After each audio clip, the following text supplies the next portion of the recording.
হ্যাঁ, আজকে আমরা চলে গেছিলাম আলিপুর চিড়িয়াখানা। হ্যাঁ, এখন গরমে হয়তো কেউই যায় না, গরমে ওইটা ঘোরার জায়গাও না। সবাই জানে যে ঠান্ডার সময় চিড়িয়াখানা ঘুরতে যেতে হয়, অনেক পশু পাখি আসে সেই কারণে। কিন্তু কি বলতো, কিছু কিছু সময় হঠাৎ করেই মন চায় যে না, একটু ঘুরে আসি।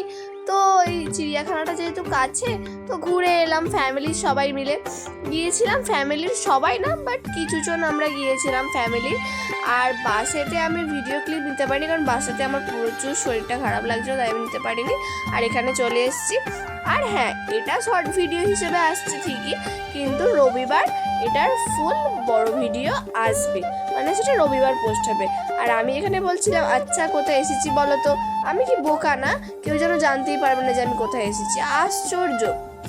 যাই হোক, এখানে ওয়েদারটাও সেই আজকে খুব সুন্দর ছিল, কষ্ট হয়নি গরমে। যে গরম, আমি তো প্রথমে ভেবেছিলাম যে প্রচুর গরম, কিচ্ছু থাকবে না, কিচ্ছু দেখতে পারবো না, প্লাস প্রচুর কষ্ট হবে।